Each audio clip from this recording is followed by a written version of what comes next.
Olá, meu nome é Werner Silveira e eu sou percussionista da Orquestra Filarmônica de Minas Gerais.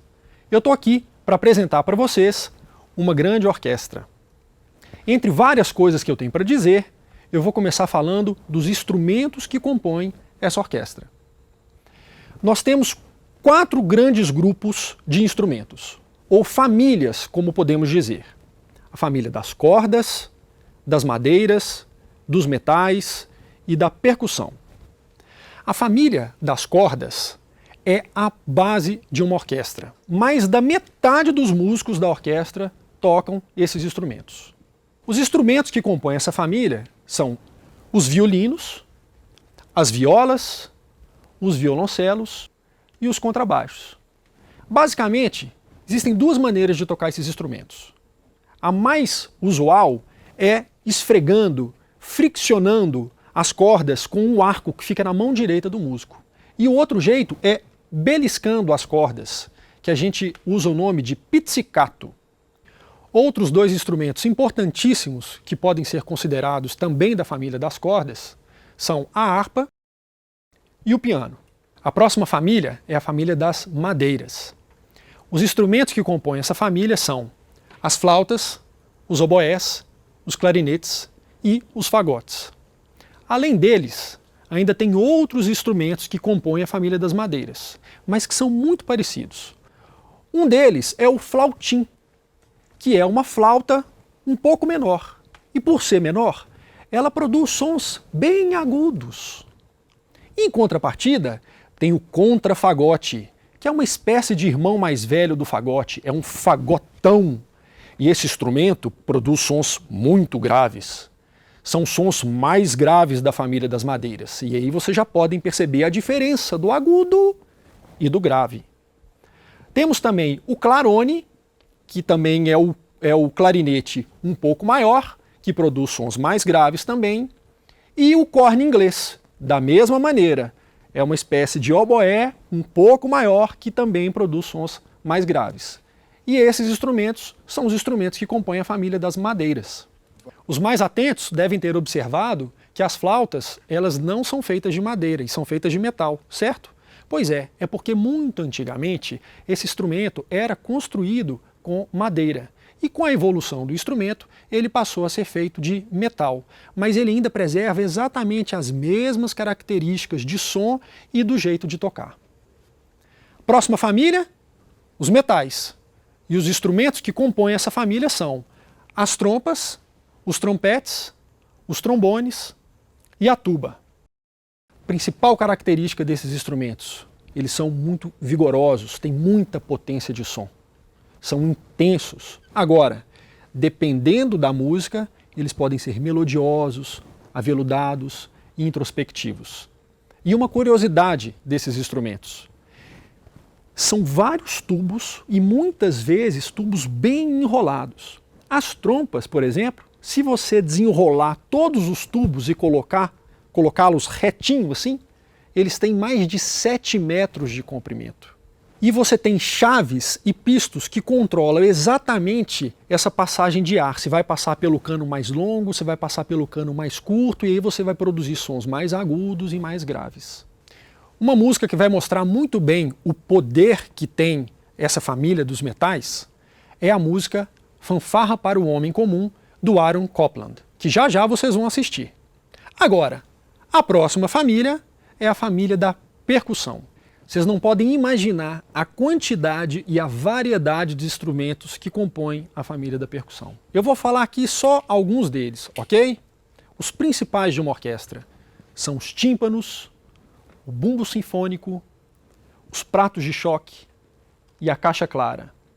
Além deles, tem outros também importantíssimos. O pandeiro de orquestra, o triângulo de orquestra, o gongo ou tantã, vários tipos de tambor, os teclados de percussão, que são uma família bem ampla também, que é o xilofone, o vibrafone, a marimba, o glockenspiel.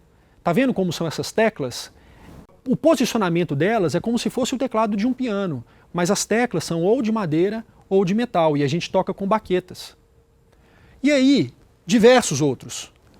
Prato suspenso, ali tem um tambor, gongo ou tantã, o piano é um instrumento que pode fazer parte da família da percussão também eventualmente, bongô, matraca, panderola, afuxé, reco-reco. E uma coisa muito importante que eu tenho a dizer, alguns instrumentos, apesar de ter o mesmo nome, eles são diferentes na música popular e na música erudita, né, dentro da orquestra. O pandeiro de samba é diferente do pandeiro de orquestra, inclusive o jeito de se tocar. Quando vocês estão vendo lá no palco uma orquestra tocando, vocês vão falar assim, olha, ele está usando um pandeiro, mas a construção desse pandeiro é diferente da construção do pandeiro de samba. Vocês já perceberam então que são muitos instrumentos que compõem esse grande universo de uma orquestra. Não é isso? Olha aí, a quantidade de instrumentos, a variedade, o jeito que eles são equilibrados um com o outro, o jeito que o compositor deseja escrever, utilizando mais uns, menos outros, enfim, realmente é um grupo muito complexo, onde a gente tem uma variedade de repertório gigantesca. E agora, quero saber se vocês já decoraram tudo isso que eu falei, porque nós vamos às músicas. A primeira música, do compositor inglês Benjamin Britten, tem o título Guia Orquestral para Jovens, Variações e Fuga sobre um tema de Henry Purcell. É um título muito grande e é a partir desse título que eu vou explicar toda a música para vocês. Vamos à primeira parte, Guia Orquestral para Jovens. Eu vou falar um pouquinho de geografia agora. 3 países, Inglaterra, Escócia e País de Gales, juntos formam a Grã-Bretanha. E foi exatamente o Ministério da Educação da Grã-Bretanha que encomendou ao Britten uma obra chamada Guia Orquestral para Jovens. Qual foi a intenção do Ministério da Educação da Grã-Bretanha? Eles queriam um curta-metragem, eles queriam uma música que pudesse apresentar a todos os jovens e estudantes desses 3 países o universo de uma orquestra. E vejam só, praticamente 70 anos depois, a gente continua usando essa música com o mesmo propósito.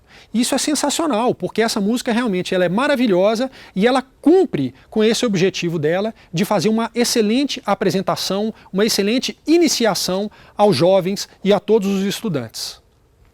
A segunda parte do título, Variações e Fuga sobre um tema de Henry Purcell. Britten voltou um compositor muito mais antigo que ele, Henry Purcell, um compositor da época do Barroco. Viveu lá em 1670, 1680 mais ou menos. Britten pegou uma melodia de uma das músicas de Purcell para poder ser o tema principal do guia orquestral. Então ele fez muitas variações desse tema. Esse tema, ele começa com toda a orquestra, depois ele passa pelas famílias, depois ele passa por cada instrumento. Para todo mundo saber então que tema é esse que sofre tantas variações, eu vou chamar o Spala da Orquestra Filarmônica de Minas Gerais. Rômel Fernandes, por favor. Tudo bem? Tudo bem, Werner. Tudo ótimo. Então o Rômel vai tocar para a gente a melodia tema do guia orquestral.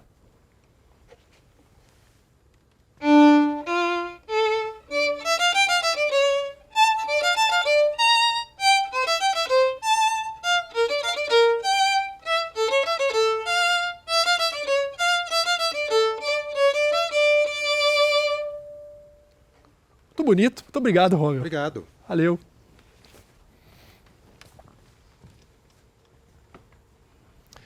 Continuando então, para falar da segunda parte do título da música, que é o Guia Orquestral para Jovens, Variações e Fuga sobre um tema de Henry Purcell. O que é uma fuga? Fuga é uma técnica de composição, é um jeito de se fazer música, que já tem uma tradição de mais de 400 anos. Todos os grandes compositores da história da música compuseram fugas. Johann Sebastian Bach, Wolfgang Amadeus Mozart, Beethoven, Tchaikovsky, só para citar alguns deles. Então, chega um momento que a orquestra termina de tocar um trecho da música, termina de tocar uma melodia. E aí se faz um silêncio e o flautim dá início à fuga. A melodia da fuga, ela vai entrando sucessivamente dos instrumentos mais agudos para os mais graves. Então começa com o flautim, logo depois entra os oboés, logo depois os clarinetes, logo depois os fagotes e assim continuamente até chegar na percussão.